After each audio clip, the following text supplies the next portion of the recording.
Yeah, man, it's that fucking time again. Welcome to the Balking Dead. I'm your host, Sharpie's Bets, and we keep fucking winning on this show. So, if you haven't already, go on over to Prize Picks. Use promo code Pub Sports. Your first match deposit up to $100. They got you. 25 gets you 25. 100 gets you 100 just by using promo code Pub Sports. So, do yourself a favor. Do us a favor. Go use that fucking shit. Hook us up. Hook them up. Favor for a favor, baby. Yeah. Let's get into these games, guys. Let's get into these games. Smash the like if you haven't. Jump into the chat. Say hi. Say what's up. Hit the fucking link in Twitter. Come join the chat if you in Twitter world watching this, because we're going to keep printing fucking money over here, guys. We're going to keep printing money. Today we're going to cover only 3 games. We normally do 4, but I'm also going to talk about a couple props at the end. I broke down 2 fucking games that got fucking postponed, guys. So that was an hour out the day just down the drain. So we are on to today. And today brings us 2 fabulous fucking pitching matches, guys. Like straight up, best pitching matches on the board are this. And why? Because this is why, guys. Blue Jays and Guardians first game. We are going to talk about Shane fucking Bieber, and Kevin Gausman, guys. 2 of the best strikeout percentage pitchers in baseball. So, Kevin Gausman, guys, 2-1 this year with a 2.27 ERA in 5 games. I know you only play who you fucking play, but all 5 games this year has been versus middle of the pack versus bottom feeders for Gausman. So take that into whatever you want to take that into, because it is what it is. You only play who you play, as my guy Noli would say. He's now going up against Cleveland. Over the last month, 7.4 walk percentage, 19.5 strikeout percentage, 279 average with a 785 OPS, and isolated power of 172. League average isolated power, once again, guys, is 140. So over the last month, they're humming. How they do in the last 15 days? Their walk percentage goes up to 8.2, same strikeout percentage. Their average drops off some. Their OPS drops off a little bit, guys, and their ISO drops down to 153. So they're still hitting righties, guys. So what do you mean, Kevin Gausman? What? Kevin Gausman this year, guys, has the highest swing and miss rate in all of baseball, guys. It's in the 30% right now, guys. This guy is missing bats, and that is bet on for us, guys. This K prop is 7+ at plus 108, and it's at 6.5 on Prize Picks. Fantasy score is a little high right now at 37.5, but this guy is a strikeout pitcher. He has had 8 strikeouts in every fucking game, guys, except 1 this year. So, and that was the 1 game with his new catcher. This guy did come from a new team, guys. So first game out, catcher seemed like he had to figure some shit out with him. Since then, the dude has been putting people down. So, yeah, we're going to look at Kevin Gausman's strikeout prop today also, guys. The numbers say no, but the numbers don't always mean shit. The numbers don't mean everything. The numbers are there, and they're like lawyers, as our Gardnoli would say, guys. They're like lawyers. They're going to tell you the truth, just not the whole truth, guys, and it's our job to figure it out, and Kevin Gausman has been nothing but elite and electric, so we're going to bank on him again. Shane Bieber is 1-1 with a 2.45 ERA in 5 games. He's been as advertised, guys. 4 out of 5 games versus bottom 10 hitting teams, and the Angels is the only top 10 hitting team he faced, where he did have a quality start. He gave up 3 earned runs in 6 innings. Whip-de-doo, that's a quality start, guys. So his K prop is at 7+ minus 112. It's at 6 on Prize Picks. That's at minus 179 on the books, guys. So I would definitely be looking at a Bieber K prop. You're getting a push on a 6, which is a minus 179 prop on the books. So definitely another high guy out there in the swing and miss rate zone. And you can look at K props and not worry about numbers on the other side when you've got a pitcher of these calibers on both sides. So definitely looking at them. Toronto this year over the last month are walking 6.2% of the time, striking out 22% of the time, 242 average, 706 OPS with an isolated power of 166, guys. Those numbers pretty much stay the same for walk and strikeout percentages over 15 days. The average now drops to 230 and 661 OPS with an isolated power of 147. Pretty much their league average right now versus righties over the last 2 weeks, guys. Yes, the Toronto Blue Jays got a nasty-ass fucking lineup. The names are there, guys, but the bats just ain't putting the fucking bat on the ball. So we're going to attack this game, guys, with the freaking no-run first inning. It's at minus 165 on the books right now, and they're giving this to us at an even value money prop on Prize Picks. I got to take it, guys. We're juice hunters and value hunters on this show, and this gives us both.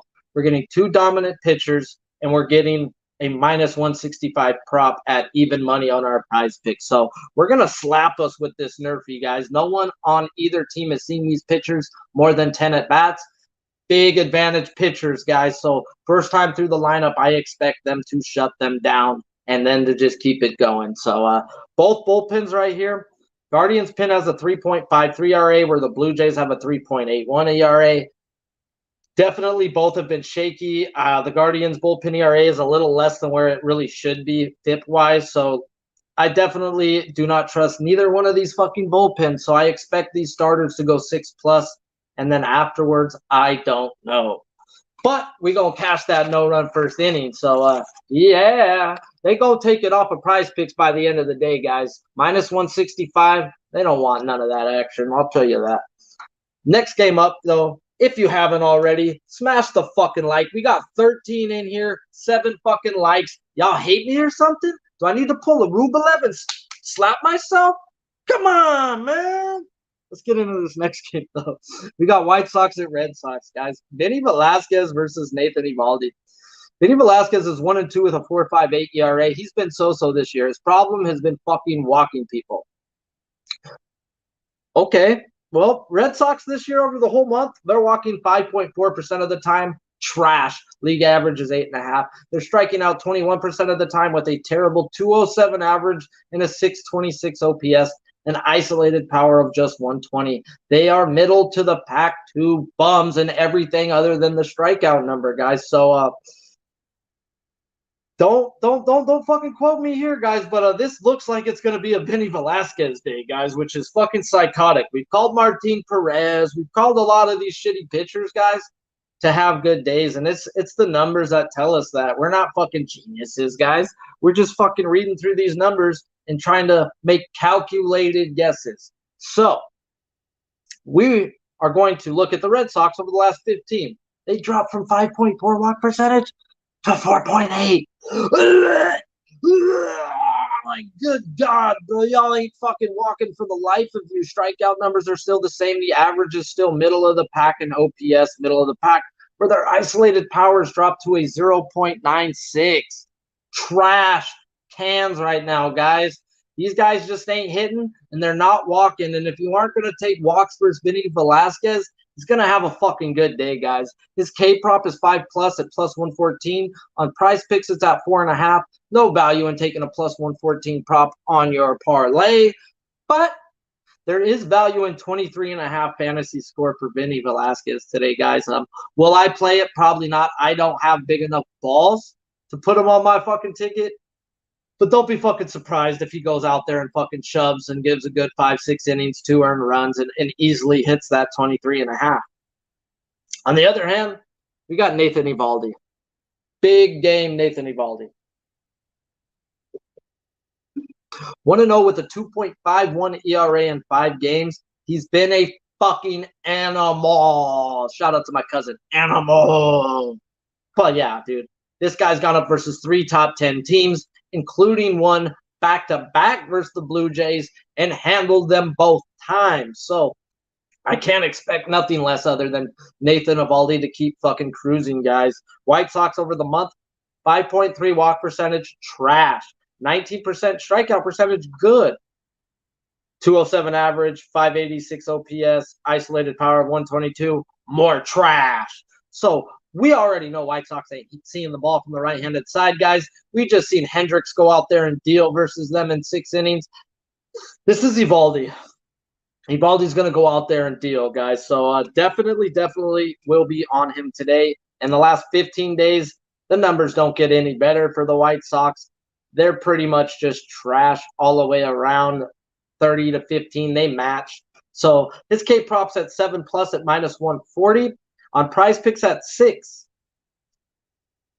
That's minus 122 on the books for a 6 straight. So definitely value in the number 6 if you're looking for a push or a win. He can definitely get you the push there. But I'm looking at this fantasy score, guy. We got a team not hitting. We got a guy striking people out and a team not walking. I don't care about your strikeout percentage when you're not walking. It just don't add up to me. The walking means a whole lot more. So definitely looking at that. And the fact that he's going to go 6-7 innings and give up 1 or 2 runs, guys. So I expect Evaldi to keep humming. His 30.5 fantasy score is just way too fucking low for a guy I've got pitching a good quality start. And he's a minus 200 on the books, so the books think he wins. Do I think he wins?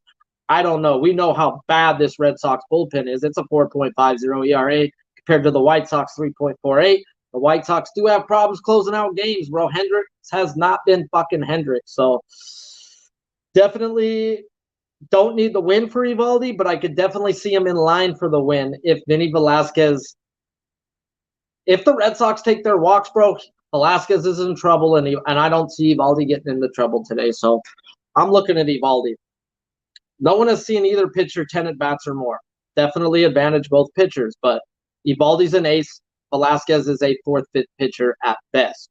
So we're going to look at Rafael Devers, guys. He's only 2 for 5 versus Velasquez with a home run, so he's batting 400 in a very, very small sample size. He's on a 1-game hit streak after snapping his 10-game hit streak, guys. So he's ready to keep it humming. He's ready to keep it rolling. His 2+ bases is minus 114. You will see me tagging that out after it wins because Rafael Devers will cash us a double today. Will he get a home run? Probably 2, but we ain't betting that at no plus 300. But if you want to throw some beer money on a plus 300, go ahead. We've been hot on this show, guys, but I'm looking at that 2+ minus 114. We want easy money. So come on down the train and get on that easy money, man. But yeah, shout out to the fucking chat. Now we got 18 in here, 16 likes, almost 1 for 1. Let's get to 22 likes. Clayton fucking Kershaw, the best fucking pitcher to ever live, wore that number. So you'll be telling your kids about that guy. Last game we're going to talk about before we hit these 2 props. Marlins and the Padres, another battle of aces.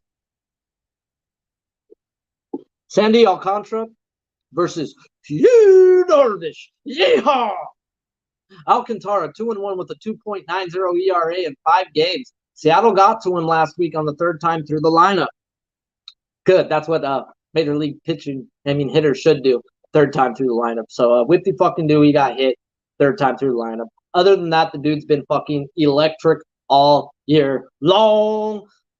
Padres, 30 days. The last 30 days, they're walking 11.7% of the time, striking out 22% of the time with a 227 average, 675 OPS, and a 118 ISO. Pretty much league average in everything except walk and strikeout percentage. So what does that tell me when I see a team that's walking and not striking out, but yet their batting numbers aren't matching up? They're going to come around, guys. The Padres bats are going to come around. Am I here to guess when? No, that's not what I'm here to fucking do, guys. I'm not guessing when they're going to start hitting, but the numbers say they're going to start hitting. We said that with Cincinnati too, guys, on this show. The numbers said Cincinnati bats were waking up, guys, versus right-handed pitchers. And they've been putting up runs. They just can't fucking pitch for the life of them. So definitely over spots or nothing right now with Cincinnati. So Yu Darvish, 2-1 with a 4.44 ERA. Oh, wait. I skipped over that. Sandy Alcantara's K-prop is 6+ at plus 127. It's at 5.5 on Prize Picks. I expect a big bounce back game from a guy who just got lit up on the 3rd time through, and it ballooned his ERA to a whopping 2.9. Ace ERA shit, guys. So I expect a big bounce back game from an ace pitcher. I'm looking at his fantasy score, guys, over 29.5. They've moved it on up on other places. I think it was a 28.5 to start the morning, and they moved it to 29.5. I expect Alcantara to go 6 innings, 2 earned runs or less, 5 strikeouts or more. That hits the over 29.5 quite easily. So I expect Alcantara to match Yu Darvish today when we're going to get into Hugh. He's 2-1 with a 4.44 ERA, guys. He's had 2 games with 8 hits. Those 8 hits came versus teams that were top 11 in batting average. where the only team that he did handle with a top 11 batting average this year is the Dodgers. He has a really good record versus those Dodgers, guys, and it was at home. We like Hugh Darvish at home. 3.38 last year to a 5.54. What's up with Japanese pitchers, guys? Shout out to our guy Noli. They're the finicky sons of bitches in the planet. The most finicky sons of bitches in the fucking planet, guys. Straight up.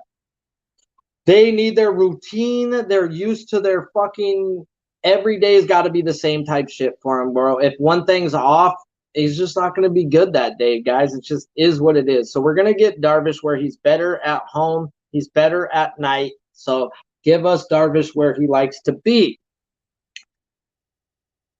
Miami, on the other hand, over the last 30 days, they're walking 9.4% of the time, 225 or 22.5 strikeout percentage, 244 average with a 716 OPS, and isolated power of 145. Drop that down to 15 days, and their numbers are exactly the fucking same, except their now ISO drops down to 129, and their OPS tailed off a little bit. So the power numbers haven't been there as much, but they're still getting on base at a decent clip. Can that be a problem for Hugh Darvish tonight? Yes. Hugh Darvish has shown so far this year, teams with good batting averages give him a fucking problem. This team has a good batting average. 244 in the last 2 weeks hit versus right-handed pitching. League average is 234 right now. They're 11 points better, so definitely a concern. Miami's bullpen, 3.02 ERA. They've been fantastic. Where the Padres bullpen, everyone's going to talk trash and say they're bad. Their middle relief is bad, guys. Their end relief is not. Once again, you've seen yesterday, they came in and shut the fucking door down when they needed to. And they needed Nick Martinez to go 6-7 innings yesterday, guys, and he did. He did, sad to say. Their bullpen was taxed from the day before, and he gave them the rest that's needed. Rogers didn't get closer of the month this year, which is fucking horseshit. Neither did Hader, okay? Rogers has saved every fucking game he's came into so far for the Padres. He has 7 or 8 saves right now. Haven't allowed an earned fucking run, guys. He is the best closer in baseball next to Josh Hader, who hasn't allowed a run either. So when you think of Josh Hader, you need to think of fucking Rogers on the Padres, guys. He is that dominant. So if you expect Darvish to go 6+ and hand the lead off to a Padres bullpen, he's going to hand it off to Chris Matt. He's going to hand it off to fucking Lament. And he's going to hand it off right on into Rogers. Those are 3 really good arms out that bullpen, okay? Stop reading into a lot of what people have to say, guys. You know, it's all about game-wise, dude. You know what? It's game-wise. And Bob Melvin is a great manager. He is going to keep his bullpen healthy for the end of the season. So shout out to guys and shout out to the managers that we like to bet on, guys, because managers are a lot to do with baseball. You've got to trust your manager to leave your guy out there or to pull him at the right time, because it could ruin your day. It could ruin your day. Shout out to the chat. I see my guys, Mr. Heat, Nilo, Williams Wrestling, fucking Moose Money, my guy. Moose Money coming back out this way in like a week for a baseball game. And you come over here and get ripped, bro. Let's get ripped, tits, and have some pizza. But definitely can't hate anybody looking at Darvish's K-props, even though the numbers say no. I've seen this Miami Marlins reach for the ball in games before, guys. They will stretch the zone. They will reach out the zone, guys.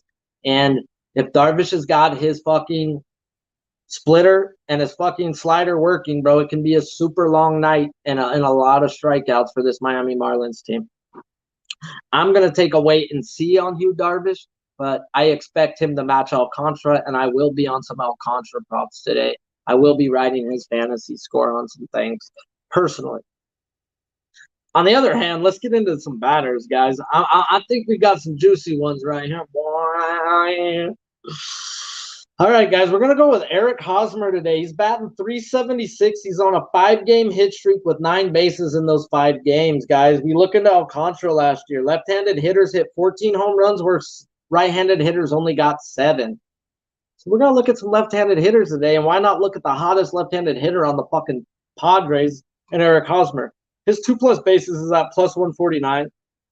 Give me it. I don't give a fuck. Give me it. His home run +700. He's not really a home run hitter. I hear that, bro. But shout out to C-Mac. He probably getting one today. He's been on the Hosmer train a few times. And we're going to look at Cronenworth, guys. He's been struggling.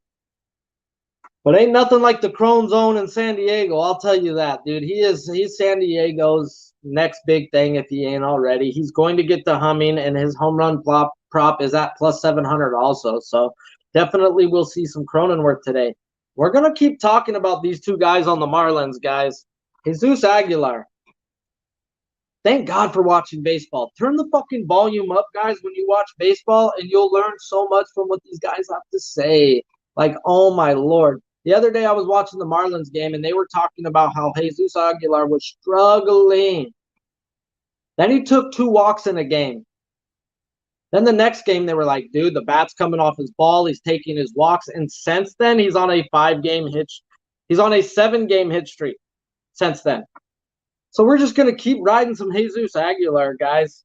His 2+ bases is way too high at minus 141. So we're going to look at his home run prop today. Plus 400 degrees. Shout out to Juvie, baby. We're going to look at some Jesus Aguilar. You hang a pitch to him, Darvish, he's taking you deep today. He has been patient. He's going to take his walks, and if you hang one, he's taking you. Put me in for that one, coach. So Chisholm's the other guy we like to talk about on this show, guys. Guess what? They put his 2+ bases at minus 159. Go fuck yourself. He's been at plus 140, plus 150. He's now hitting at a 55% of the clip. And shout out to my man Noli Knows, bro, because he's like Sharpie, ride Chisholm when he's hot. And we have been. But he also told me the day he goes 0 for 4 and doesn't fucking walk, start hitting his under. So guess what, guys? We're going to go look at Jazz Chisholm under 1.5 bases today, guys. Balls on the table. Shout out to Noli, guys. But the guy's a streaky fucking hitter, and he doesn't take his walks. He's not patient, guys. So this could be a streak of coldness coming for Jazz Chisholm, and we're going to try to jump on that train while they're giving us plus money on the other side. So we're going to take the plus money on the under 1.5 bases with Chisholm today. Wha-bam! Shmakaruskis. All right, like I said at the beginning of the show, I was going to talk about 2 more props on Prize Picks, guys. I broke down 2 games. They fucking scratched them due to rain, and it takes me about 30 minutes to do each game. I wasn't going to do 2 more fucking or another game. Didn't want to fucking pick one out, but I did love some props, and I betted them on a lot of my tickets today. I myself, I'll put in $100 worth of $10 tickets, and as long as I hit 3 or 4 fucking 5 picks, bro, I'm good. So that's the way I like to play Prize Picks. I don't use it as my normal betting tool. If I want to bet a prop regularly, I'm going to go use mybookie.ag and that promo code PUBSPORTS because, yeah, I like to ladder that shit. Ladder that shit. Like we did Scooby, baby. Scooby fucking snacks. 9. Like German, but not no. Yes. Ha. But, yeah, let's get into these 2 props, guys. Shout out to the fucking chat. I see a real deal, Prime. Let's fucking smash this shit like I smash BBWs on a Friday night. Josh Winder, guys, fantasy score over 26.5 for the Twins. He's the Twins starting pitcher today. He's a right-handed pitcher who's been used in the bullpen and in long relief. The last 3 games, he's gone 4, 5, 6 innings. So I expect 5 to 6 innings today from Mr. Winder. He now gets a fucking Oakland team, guys. That's just not hitting the ball. Last 15 days, they're walking league worst 4.3%. They're striking out league best 27% of the time. They're at a 196 average, a 532 OPS, and an isolated power of 0.96. What does all that say to me? He's going to get a lot of strikeouts. He's going to go a long time in the game, and he's going to smash this fucking fantasy score. Oakland is trash right now, and we're just going to ride this trash train into a fucking mound. So Josh Winder over fantasy score. Thank me later. Last guy we're going to talk about, we're going to rock the fucking baby, guys. Rocking the fucking baby. JPZ, my guy, what up? What up? What are you officials? What? Oh, my official plays, bro? The ones that are up next to me every day are plays I fucking bet, bro. It's like straight up. Like, I don't just give you plays I think are going to hit. I bet this shit, bro. I bet this shit. Like, this ain't a show. Pub Sports ain't like that. We don't give you our picks. We give you our bets, bro. That's the best thing about this place, bro. We ain't here to push you whatever. You can fade me if you want. If you see me on a bad run, fucking fade me. Find a way to make money. Finding a guy to fade is just as good as finding a guy to tail, bro. Because money's fucking money. And just find the way to make it. Other hand, we're going to rock the baby, guys. Luis Garcia over 28.5 fantasy score. He's coming off 3 straight games versus top 10 hitting teams. Angels and back-to-back versus the Blue Jays. Now we get the Detroit fucking Tigers. What did we do with the Detroit Tigers yesterday? We ran a fantasy score with Urquidy. What are we going to do today? We're going to run the fantasy score with Garcia. Detroit over the last 15 days, they're only walking 6.6% of the time, striking out 24% of the time, 252 average, which is good, 644 OPS, and a isolated power of 0.84. So other than their batting average, guys, they're middle of the pack to bottom 10 in every other hitting statistic. Luis Garcia last year had big splits, home road splits. If you look at them, they're not the same as this year. I expect them to start coming back. He had a run and a half better at home last year than he did on the road. So I expect Luis Garcia at home versus a team not hitting to just keep fucking roll. He's going to roll today, guys. He's going to rock these Tigers to sleep. And if you watch him pitch, you'll understand what I'm saying. So Luis Garcia over 28.5 fantasy score. Easy fucking money. So shout out to the fucking chat. Once again, guys, I'm going to run through these plays that we are on. We just did Luis Garcia's fantasy score, guys. We're going to ride that right now. Detroit's just not hitting, and we get him at home where he's better at. Sign me up. Sign me up. Nathan Eovaldi's fantasy score versus a White Sox team that can't fucking hit the broadside of a barn right now. Yeah, give me that one too, guys. Nathan Eovaldi's been humming, and he's going to hum right into a catcher for us. So we're also going to go no-run first inning on the best pitching matchup on the fucking board. Robbie Ray gone for Kevin Gossman. Kevin Gossman versus Shane Bieber, guys. It's minus 165 on the books. Prize Picks has given it to us at an even money bet. So thank you. Whoopsie, as Mortal Kombat would say. Last one is Mr. Winder, guys. Like I said, he's going up versus Oakland. Oakland is, they can't. They're worse than the White Sox right now, guys. They're the worst walk percentage, the worst strikeout percentage, and they ain't hitting the ball. Winder should go 5-6 innings with a lot of strikeouts. So I expect a big game from this guy, Mr. Josh Winder. So after you win your fucking bets today, tag me in your tweets. Use that hashtag we be fucking pubbing, guys, or we be pubbing. I just, David Sharp, middle name fucking. It comes out a lot. Go on over to Prize Picks. Use promo code PubSports. First match deposit up to $100. They will fucking match it. And if you already used it, go use your wife's, bro. Go use your girlfriend's. Do what you got to do to get that extra promo code and start listening to me and cashing with me. So shout out to you guys. It's Friday. Smash the like on the way out. Paco fucking Healy, my guy. I ain't seen you in a minute, bro. But we need to catch up and hit that card room. So smash the like on the way out, guys. And have a blessed day. Have a blessed day.